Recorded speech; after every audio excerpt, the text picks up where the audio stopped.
Thank you all for being here. Obviously, we're enjoying the lovely weather on a great August day here in Illinois.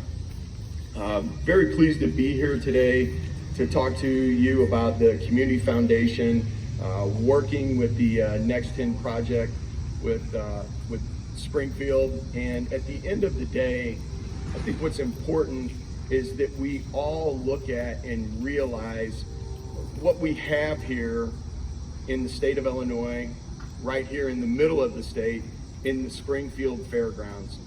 It's an economic gem. It is an economic engine for not just the Midwest, but our entire state. At the end of the day, we know that the fair itself is about an $84 million annual economic impact on Springfield and the surrounding region. But it's also important for us to think about and realize all of the other events that occur on this fairgrounds. Numerous events, literally every weekend, and the tens of millions of dollars that brings in economic impact. So I'm really pleased to be here today with Governor Pritzker and Mr. Stremsterfer to talk about that. We thank you for being here, and it's my pleasure to introduce to you the governor of the great state of Illinois, J.B. Pritzker.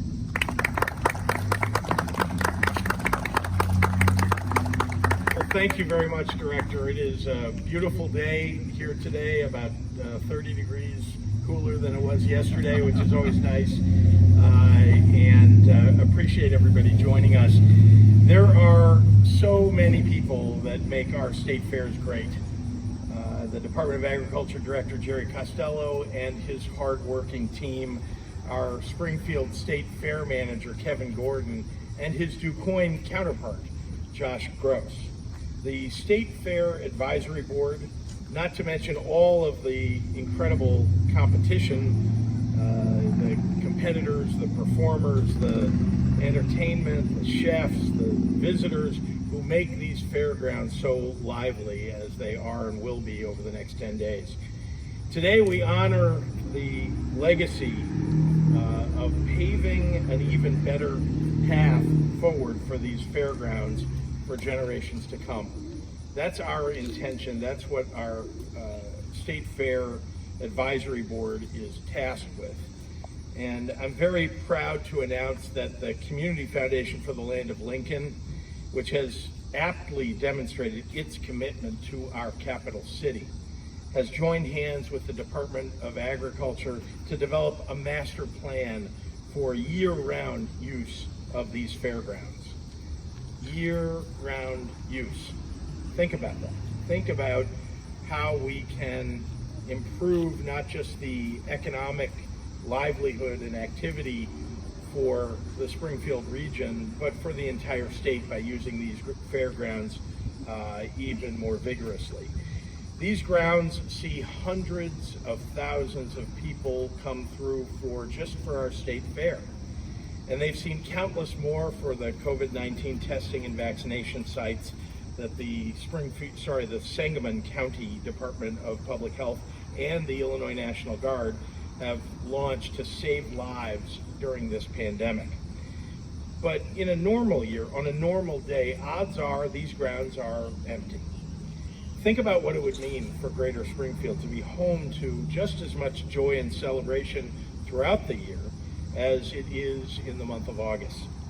Well, the Community Foundation for the Land of Lincoln has a plan to do just that.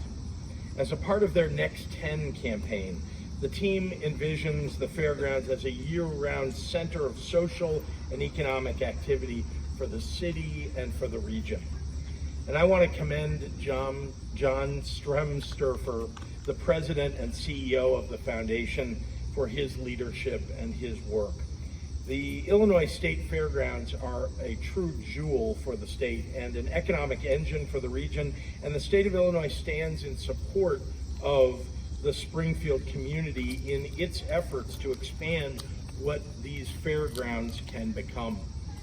Now, I want to thank all of you again for joining us, and with that, again, I want to introduce somebody who has provided great leadership and whose organization truly is helping to transform the fairgrounds as well as the entire Springfield area. That's John Stremsterfer. John?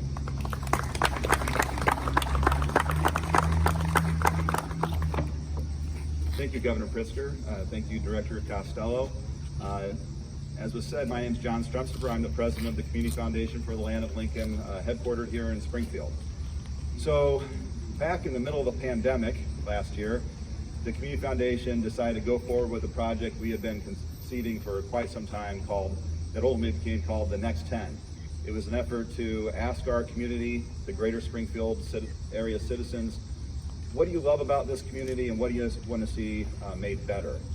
It's no surprise to me that people in the Springfield region really love the State Fairgrounds and want to see it more active year-round. Full disclosure, I grew up about a block away, actually parked at my mother's house and walked to this meeting today. I think there's a lot of people like myself that have such fond memories of the fairgrounds and want to see it a better place and more active year-round. So this Next 10 project, here's our report right here, had ideas of all kinds for a better community, but I think one of the centerpieces of the whole entire plan was this further activation of the State Fairgrounds. We have wonderful events throughout the course of the year, but as the governor just said, I think we want more of it, and we want to see it year-round, and also improve the grounds itself. It's such a great asset for the people of the state of Illinois.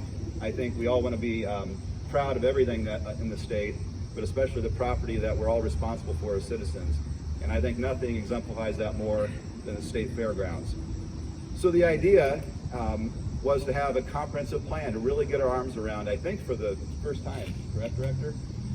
That we have a comprehensive plan for the land use and also the programmatic uses of the State Fair. That was the concept, and in talking with the Director Costello's office and the Governor's office, they seemed wholehearted in their willingness to take this on with the people of Springfield area and the state of Illinois.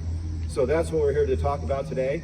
I want to say thanks again to the Governor and the Director for their willingness to participate. And with that, I'll invite the Governor back to the podium. Happy to take questions from the members of the media, the two of you who got up early enough to join us, and thank you for doing that. Peter? Can you tell us a little more about what's in the master plan? I mean, in what ways is it going to be used? So there's work still being done, but I want to ask John to come up and talk about that work. We have no idea just yet because we haven't started it. So this is really to talk about what we're looking to do. I know Director Costello has been involved with some people on a national level with a national association that might find experts in the field of fairgrounds and kind of land use people, urban planning type folks that can look at a big piece of property and do better with it. But also the programmatic inputs I think we want to get from the citizens of this area and the whole state for what they want to see in the plan. So a lot more to come on this, but this is an exciting day for me to talk about. This is the first step down the road to make this beautiful resource here even better. And we just come from, if I may say, inside the meeting of the State Fairgrounds Advisory Board, and we're going to be working hard with John and others to help to devise, what are the best uses. We're also working on, of course, the DuQuoin State Fair and its fairgrounds. What about infrastructure, though? There was a great flurry a number of years ago with the State Fair Foundation to find money to repair buildings. Some of that has been done, but there hasn't been a new building on the fairgrounds since the multi-purpose building was built, or the arena. There's not even a roof on it anymore. The fairgrounds needs millions of dollars, Governor, to probably make it so you can use it all year round. Buildings with HVAC and everything else. Is it possible? Well, let me talk about first the fact that our Rebuild Illinois capital plan allows us to do some of that upgrade and maintenance of existing buildings. So that's very important. As you are saying, there are other buildings and other land uses that can be made for these fairgrounds. And again, that's a part of a plan. You don't want that to be done willy-nilly, not as part of a master plan. So this master plan is going to allow us to plan so that 10 years from now, when you bring children, grandchildren, friends, to the fairgrounds, and I say 10 years because I think it will probably be fully realized by then, but over the next 10 years, you're going to see significant upgrades and changes that I think will allow not just the state fair to be even greater than it is, but again, to bring people to this area all year round.